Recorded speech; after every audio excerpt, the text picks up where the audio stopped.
আসসালামু আলাইকুম রহমতুল্লাহি ওবরাকাতু।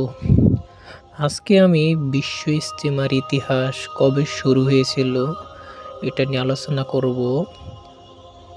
বিশ্ব ইজতেমা মুসলিম উম্মাহের অন্যতম বৃহৎ ধর্মীয় সমাবেশ।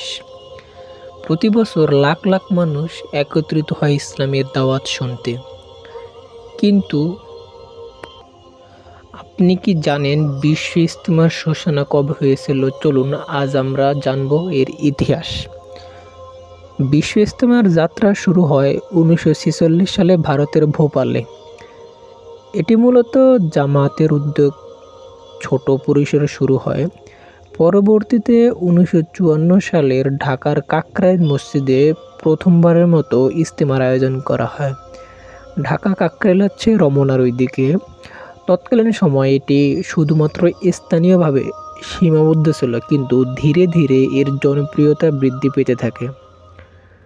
শুরুর দিকে জামায়াতের শুধুমাত্র ভারতীয় উপমহাদেশের মধ্যে সীমাবদ্ধ থাকলেও সময়ের সাথে সাথে বিশ্বের বিভিন্ন প্রান্ত থেকে মুসল্লি অংশগ্রহণ করতে শুরু করেন।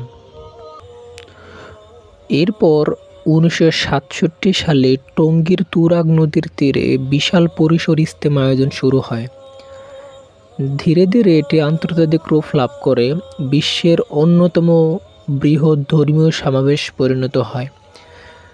1976 সাল থেকে এটি বিশ্বব্যাপী পরিচিত হতে শুরু করে। আজ এটি হজের পর মুসলিম উম্মাহর দ্বিতীয় বৃহত্তম জমায়েত হিসেবে বিবেচিত হয় বিশ্বের মাঝে। প্রতি বছর এখানে লাখো মুসল্লি জমায়েত হন এবং ইসলামিক শিক্ষা, দাওয়াত, ইবাদতে অংশ নেন। ইজতেমায় ইসলামী বয়ান, দোয়া, তাহাজ্জুদ ও আখিরি মোনাজাত অনুষ্ঠিত হয়। এখানে তাবলিগ জামাতের দাওয়াত কাজের গুরুত্ব বোঝানো হয় এবং বিশ্বব্যাপী ইসলামের শান্তির বার্তা ছড়িয়ে দেওয়া হয় সবার মাঝে। বিশ্ব ইজতেমার কার্যক্রমগুলোর মধ্যে রয়েছে ইসলামী বয়ান। বিশ্ববিখ্যাত আলেম ও ইসলামী ব্যক্তিত্বরা ইসলামের মৌলিক শিক্ষা নিয়ে আলোচনা করেন। এরপরে হচ্ছে নামাজ ও দোয়া। প্রতিদিন বিশেষ ইবাদতের আয়োজন করা হয় যেখানে লাখো লাখো মানুষ একত্রিত হয়। এরপরে তাবলিগ জামায়াতের দাওয়াতি কাজ, মুসলিমদের ইসলামী দাওয়াত ছড়িয়ে দেওয়া জন্য উৎসাহিত করা হয়।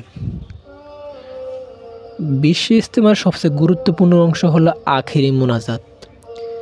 এতে লাখো মুসল্লির চোখের জলে ইসলাম ও বিশ্ব মানবতার কল্যাণের জন্য দোয়া করেন। প্রতি বছর লক্ষ লক্ষ মানুষ এই মোনাজাতে অংশ নেন, যেখানে বিশ্বের বিভিন্ন ভাষায় দোয়া করা হয়। আখিরি মোনাজাতের সময় পুরো ইজতেমা মাঠ এক শান্তিপূর্ণ পরিবেশে পরিণত হয়, যেখানে সকলেই আল্লাহর রহমত ও ক্ষমা প্রার্থনা করেন।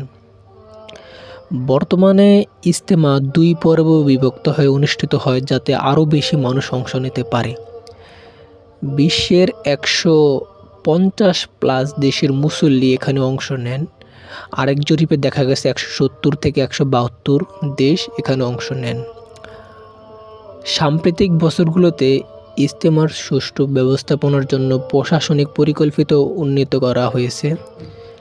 বিভিন্ন দেশের মুসলিমদের জন্য আলাদা ব্যবস্থা রাখা হয়েছে এবং নিরাপত্তা নিশ্চিত করতে বিশেষ বাহিনী কাজ করেছে এখানে। শেষের দিকে যদি এসে বলি, বিভিন্ন দেশের মুসলিমদের দৃশ্য। বিশ্ব ইজতেমার শুধু একটি ধর্মীয় সমাবেশ নয়, এটি মুসলিম ঐক্যের প্রতীক।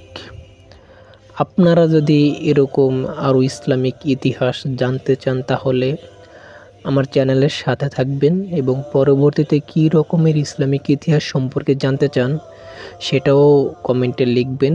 আমি আশা করি পরবর্তী ভিডিওর মাধ্যমে আপনাদেরকে সুন্দরভাবে এটা উপস্থাপন করতে পারবো। এবং বিশ্ব ইজতেমার মতো ঐতিহাসিক বিষয় নিয়ে যদি আরও ভিডিও পেতে চান তাহলে আমার সাথে থাকবেন, আমার ইউটিউব চ্যানেলের সাথে থাকবেন রায়হান স্কিল একাডেমির। তো সবাইকে ধন্যবাদ। আল্লাহ হাফেজ। Thank you very much for listening to my speech. Thank you.